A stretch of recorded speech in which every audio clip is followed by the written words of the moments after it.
I can't hear you. I'm deaf. A woman in a wedding dress sat crumpled in an empty garden, mascara streaking down her face, clutching a letter that had just shattered her entire world. She'd been left at the altar that morning, abandoned by the man who promised forever, dismissed as not whole enough for a life together. But then, a stranger appeared, a single father with a kind eyes and a 7-year-old daughter. And when his hands began to move in the language she'd learned alone, signing words she desperately needed to hear, everything changed. This is the story of how the worst day of one woman's life became the beginning of something she never saw coming, and how a man who'd been hiding from the world for 6 years finally found a reason to step back into the light. Before we continue, please tell us, where in the world are you tuning in from? We love seeing how far our stories travel. Henry Wilson heard the crying before he saw her. It wasn't the polite kind of tears you'd hear at a wedding, happy or bittersweet. This was raw, broken. The sound of someone whose entire world had just collapsed.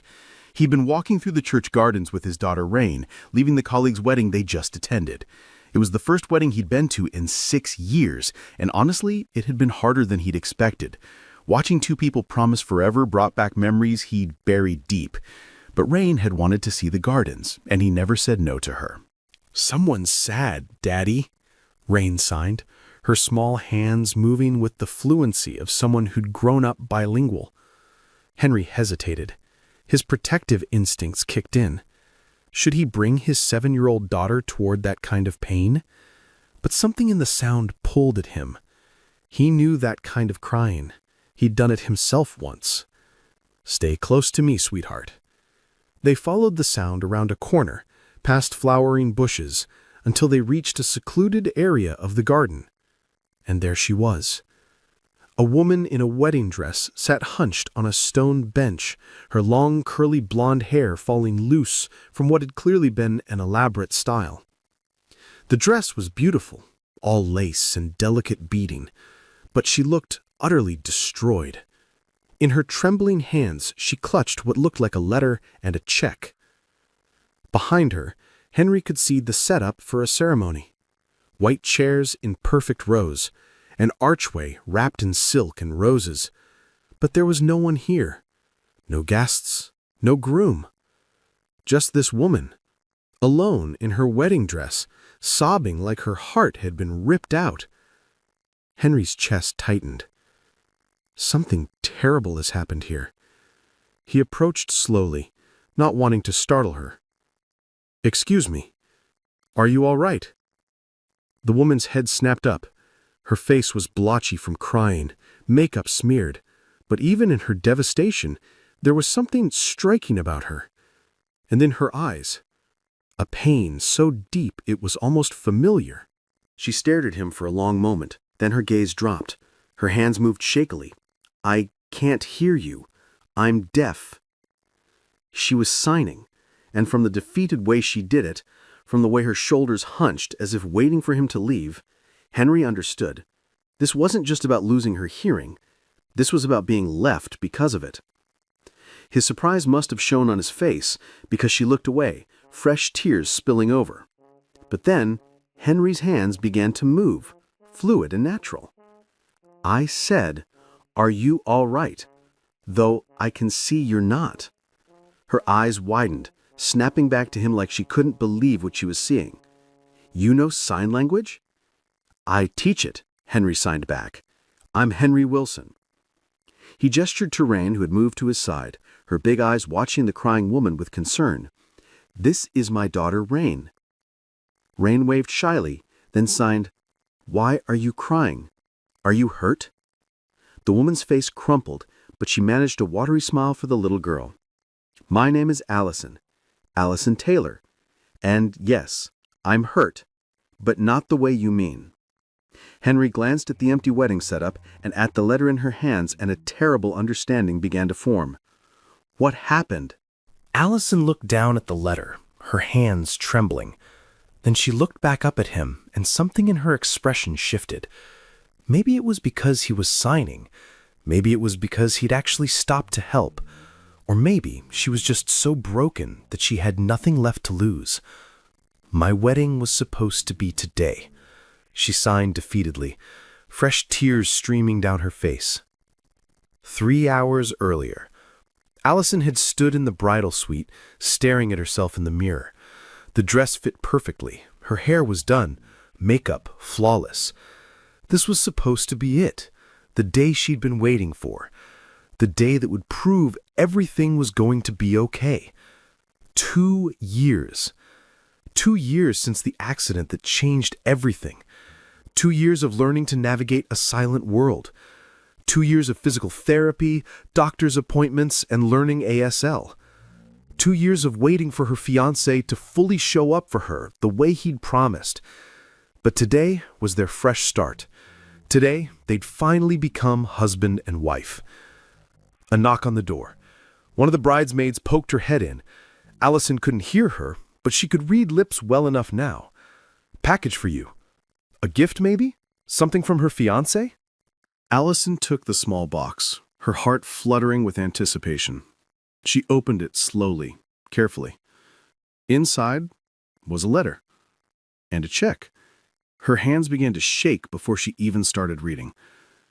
Allison, I'm sorry. I can't do this. I thought I could, but I can't. You deserve someone who can build the life you want, and I'm not that person. I can't spend my life in silence. I can't raise a family with someone who can't hear our children laugh or cry. You need someone who can handle your situation. I'm not cut out for it. I hope you understand. The $20,000 should help you move forward. I wish you all the best. The words blurred. Her breathing stopped.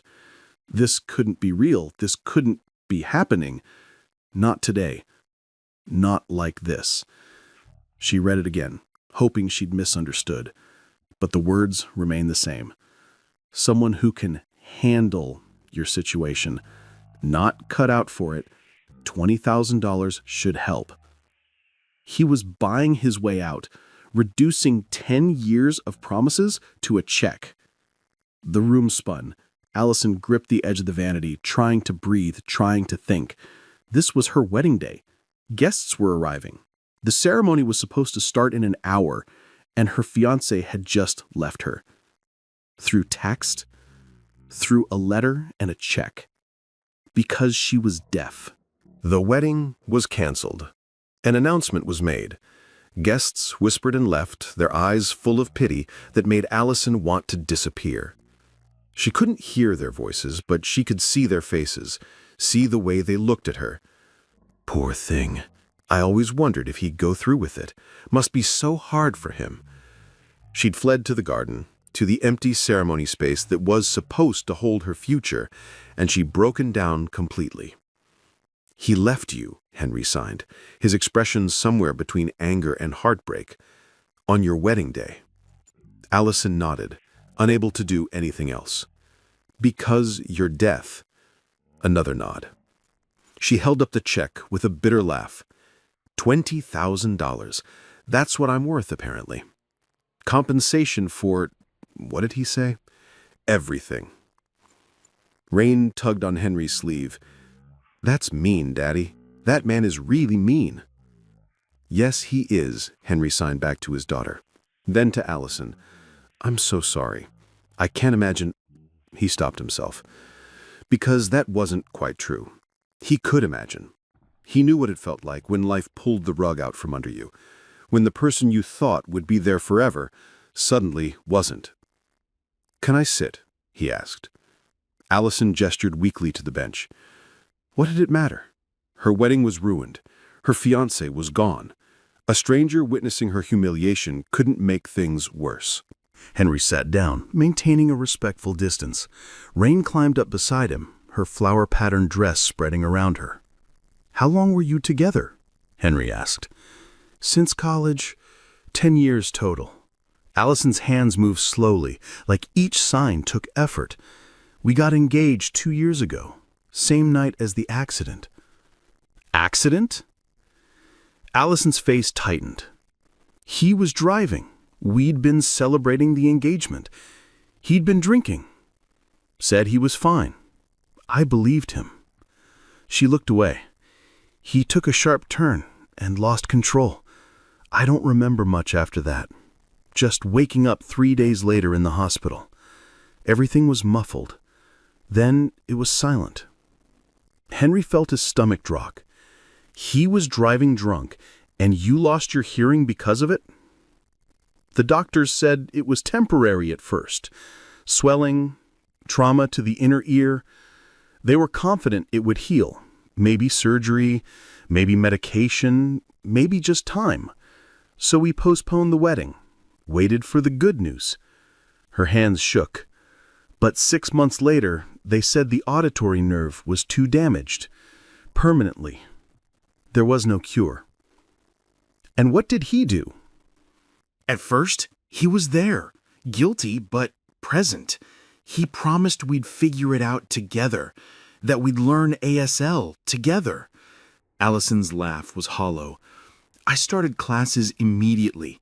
I threw myself into it, but he'd pick up a few signs, then forget them, say he'd study later, claim work was too busy. I made excuses for him. The accident traumatized him too, right? He needed time to adjust. He'd come around. Henry's jaw tightened. He could see where this was going, and it made him angry in a way he hadn't felt in years. He never really learned, did he? No. The sign was small, defeated. But he kept planning the wedding, kept saying we'd make it work. I believed him because I needed to believe someone would choose me, even like this.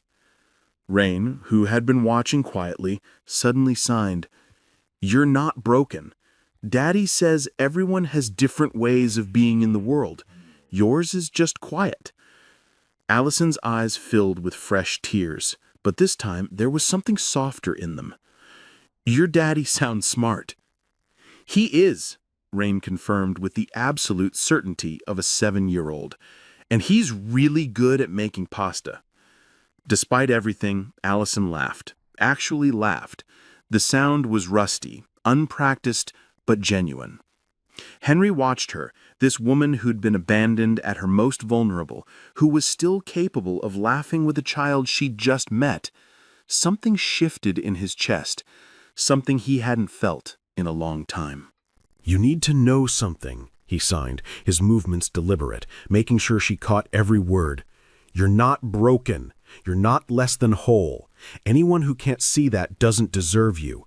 You deserve better, so much better than a coward who tried to project his fears on you." Allison stared at him. "You don't even know me." "I know enough." Henry leaned forward slightly. "I know you survived something that would have destroyed other people. I know you learned an entirely new language and way of navigating the world. I know you're sitting here in a wedding dress, having been abandoned in the cruelest way possible, and you're still here, still breathing, still fighting." He paused. "That's not weakness, Allison. That's incredible strength." Her lip quivered. "I feel like I'm drowning." "I know that feeling." "How could you possibly—" "My wife died 6 years ago." The signs came slower now, weighted with old grief. "Asthmatic attack. I was at work. Her inhaler was across the room in her purse. Rain was only a year old. By the time our neighbor heard Rain crying and broke down the door," he didn't need to finish. Allison's face showed she understood. "I'm so sorry." "I felt like I was drowning for a long time," Henry continued. "Some days I still do. But I kept going because Rain needed me, because my students needed me. And eventually I remembered that surviving isn't the same as living." He glanced at his daughter, who was watching a butterfly. "I'm still figuring out the living part, but I'm trying." "How?" Allison signed, desperate. "How do you start?" Henry stood and extended his hand. "Maybe by getting off this bench. Maybe by letting a stranger and his daughter walk you inside, help you out of that dress, and take you somewhere that isn't this place." "I don't understand. Why would you help me?" "Because 6 years ago, I started hiding from the world. Today was the first time I came out. Maybe I was meant to be here." Henry's expression softened. Or maybe I just can't walk away from someone who needs help, especially when I actually have something to offer. ASL lessons? Allison signed with a weak attempt at humor. Understanding, Henry corrected. Someone who gets what it's like to have life rip something fundamental away and expect you to just keep going. Rain stood up and tugged gently on Allison's dress. You can come have dinner with us. Daddy makes really good pasta, and we have chocolate ice cream. Allison looked between this man and his daughter, these complete strangers who were showing her more compassion in 10 minutes than her fiancé had shown in months. And she made a decision. Okay. They helped her inside the church building, waited while she changed into the simple sundress she'd brought for after the reception, a reception that would never happen. When she emerged, hair down and face washed clean, she looked different, younger, less burdened. Ready? Henry signed. Allison took a breath and nodded. As they walked to his car, Rain took Allison's hand naturally, signing about the butterflies she'd seen and asking if Allison liked chocolate or vanilla ice cream better. Henry watched them, his resilient daughter, and this broken woman who was trying so hard to hold herself together, and felt something crack open in his chest, something he'd kept locked away since his wife died. Hope. Henry's house was modest but warm. Photos on the walls, Rain's drawings stuck to the refrigerator, the kind of home that felt lived in and loved. He cooked while Allison and Rain sat at the kitchen table, Rain showing her favorite drawings and asking questions in that fearless way children do. Do you dream in pictures or words? Were you scared when you couldn't hear anymore? Can you feel music? Allison answered each question thoughtfully, and Henry noticed she was smiling more, relaxing. When he brought the pasta to the table, Rain had been right. He was good at it. Conversation flowed easily. Allison talked about her work as a graphic designer. Henry shared stories about his students, about the beauty and complexity of ASL. Rain told elaborate stories about her second-grade class. It shouldn't have been this easy with strangers, but maybe that was the thing about broken people finding each other. They weren't really strangers at all. They were just two souls who understood what it meant to survive when survival felt impossible. After dinner, as the evening light faded, Henry drove Allison back to her apartment. She'd been quiet during the drive, Rain asleep in the back seat. When he pulled up to her building, Allison turned to him. Thank you for today, for seeing me as a person, not a problem to be solved or a burden to be carried. Henry signed firmly, You deserve better than someone who would leave you on your wedding day. You deserve better than someone who sees your deafness as a flaw. You deserve someone who sees all of you, the strength, the resilience, the beauty, and chooses you every single day. You deserve better. Allison's eyes glistened. Do people like that exist? Henry held her gaze. I think they do. She glanced back at Rain, sleeping peacefully, then back at him. You're a good father, and a good person, Henry Wilson. So are you, Allison Taylor. Don't let today make you forget that. As she reached for the door handle, she paused. Can I see you again? Maybe coffee? Henry felt his heart skip, a sensation he'd thought was dead and buried. I'd like that. Coffee turned into lunch. Lunch turned into dinner. Dinners became regular. Henry found himself looking forward to seeing Allison in ways he hadn't anticipated. She was funny, wry humor that caught him off guard.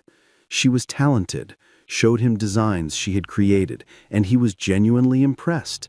And she was kind, especially with Rain, who'd become attached to Miss Allison remarkably fast. Allison, for her part, felt herself healing in ways she didn't know she needed. Henry never treated her deafness as something to fix or overcome. It just was, part of who she was. And Rain's innocent acceptance helped her see herself differently, not as damaged, but just different. 6 months in, Henry invited her to watch him teach a class. She sat in the back, watching him sign with passion and precision, explaining the grammar and beauty of ASL to hearing students who were eager to learn. Watching him in his element, patient, knowledgeable, fully present, she felt something shift in her chest. She was falling for him. 12 months after that terrible wedding day, Henry planned something special. He'd been thinking about it for weeks, nervous in a way he hadn't been since he was 16. He took Allison back to the church gardens. She tensed when she realized where they were. "Henry, I don't... Trust me," he signed. "I want to replace the bad memory with something beautiful." Rain was there, holding a bouquet of wildflowers and grinning like she knew a secret. Henry led Allison to the bench where they'd first met. The same bench, the same spot. 12 months ago, I came to this place feeling like my life was already over, like the best parts were behind me and I was just going through the motions for Rain's sake. His hands moved slowly, deliberately. "Then I heard you crying, and I almost walked away, but something made me stay." Allison's eyes were already filling with tears. "You taught me that broken doesn't mean incomplete, that healing doesn't mean forgetting, that love can grow in the spaces grief left behind." He reached into his pocket, pulled out a small box, and got down on one knee. Allison gasped, her hands flying to her mouth. "Allison Taylor, you deserve better than the man who left you. You deserve someone who chooses you every single day, who learns your language not because he has to, but because he wants to know every part of you, who sees your silence not as a void, but as a space for love to grow." He opened the box. A simple, elegant ring. "Will you marry me?" Allison was crying now, but they were happy tears, the kind she didn't know she could still cry. "Yes, yes, yes." Rain squealed and ran to hug them both, the three of them collapsing into a tangle of arms and joy and hope. 2 years later, Allison pushed the shopping cart through the mall, laughing at something Henry had just signed about Rain's latest school project. Rain, now 10 years old, was walking ahead, pointing out things in store windows. Henry walked beside Allison, their 1-year-old son nestled in his arms, tiny fingers wrapped around his father's shirt. Life was good, better than good. She and Henry had married in a small, intimate ceremony filled with people who loved them. Rain had been their flower girl, beaming the entire time. And a year ago, they'd welcomed their son, a beautiful boy with Henry's brown hair and Allison's smile. Allison had changed her name to Wilson, and it felt right in a way her previous engagement never had. She'd stopped in front of a store window, admiring a display, when she felt Henry's hand on her shoulder. Not urgent, but cautious. She turned and saw his expression, carefully neutral, but concerned. "What?" she signed. Henry nodded towards something behind her. She turned and froze. Her ex-fiancé stood about 10 feet away, staring at her with an expression of pure shock. He looked the same, maybe a little older, but the same man who'd sent her a check and called her not whole. His eyes moved from her face to Henry, then to the baby in Henry's arms, then to Rain, who had come back to stand beside them. The realization hit him like a physical blow. He started to approach, and Henry shifted the baby slightly, moving closer to Allison, protective but not possessive. The ex's mouth moved, speaking directly to Allison, even though she couldn't hear him. Henry's hands moved carefully, translating with professional courtesy while still holding their son. He says he didn't expect to see you here. You look good. Allison could see it in his eyes, the surprise, the confusion, the disbelief. He'd expected her to be bitter, alone, broken. Instead, she stood there with a wedding ring on her finger, holding hands with another man, with a daughter who clearly loved her, and a baby, proof that she'd built the very family he said she couldn't have. The ex kept talking, his eyes unable to stop drifting to the baby. Henry kept translating his words into sign language for Allison. He says he's been thinking about you, wants to apologize for how things ended. He was wrong to... Allison held up her hand. Henry stopped signing. She looked at her ex for a long moment, then her hands began to move. Henry's voice followed, speaking aloud what she signed, giving her words a voice her ex could understand. "I've forgiven you," Allison signed as Henry spoke. The ex looked relieved, until she continued. "I'm actually thankful you left me." Her hands moved while Henry voiced the words. His face fell. "If you hadn't, I never would have met my husband." She squeezed Henry's hand, then gently touched her son's tiny foot. Henry continued translating. "I never would have found the family I have now. The man who chose me every single day, not despite who I am, but because of who I am. The family you said I couldn't build."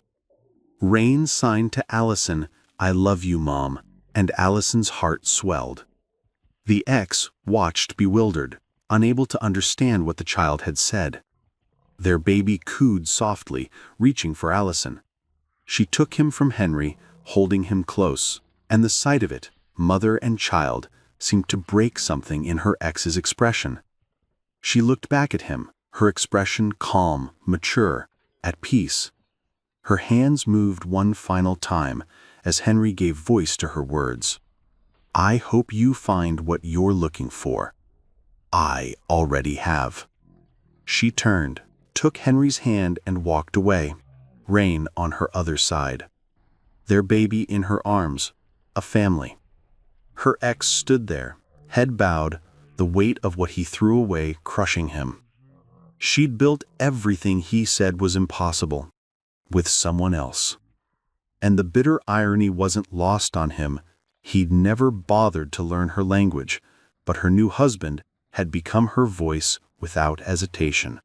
Once they were out of sight, Allison stopped and looked at Henry. "Thank you for being you. Thank you for letting me love you," he signed back. "Can we get ice cream now?" Rain asked, breaking the tension. They laughed, and the moment lifted. Their son giggled too, as if he understood. Just a family, going about their day. That evening, Henry and Allison sat on their couch, their son asleep in Allison's arms, Rain curled up beside Henry, exhausted from the day. The house was quiet, the kind of comfortable silence that spoke volumes. Allison shifted carefully, not wanting to wake the baby, and looked at Henry. "I never thank you properly," Allison signed with one hand, "for that day in the garden. You didn't need to. You saw me when I couldn't see myself. You signed to me, you deserve better. And then you showed me what better looked like." Henry kissed her forehead gently, then looked down at their sleeping son. "We both deserved better. We both found it." On the coffee table sat one of Rain's drawings, a stick figure family with hearts floating around them. 4 people now. Complete. Sometimes the most beautiful love stories don't start with perfect people in perfect circumstances. They start with broken hearts, learning to beat in tandem. 2 people who lost everything, finding something worth holding on to. Each other. Love isn't about finding someone perfect. It's about finding someone who sees your broken pieces and says, "These fit with mine." Allison wasn't looking for rescue that day in the garden. Henry wasn't looking for redemption. But somehow they found something neither expected. A second chance. A new beginning. A love that chose them both exactly as they were. And a family that proved that whole was never about what you could or couldn't hear. It was about who chose to stay. And sometimes the person who signs, "You deserve better," becomes the one who shows you what better looks like. Friends, if this story touched your heart the way it touched mine, if it reminded you of the power we all have to change someone's life with a simple act of kindness, please don't just watch and walk away. hit that subscribe button and join our Soul Lift Stories family for more stories that restore your faith in humanity. What moment in this story moved you most? Share in the comments below. And if you know someone who needs to hear this today, share it with them. Sometimes we all need a reminder that second chances are real. We'll see you in the next story.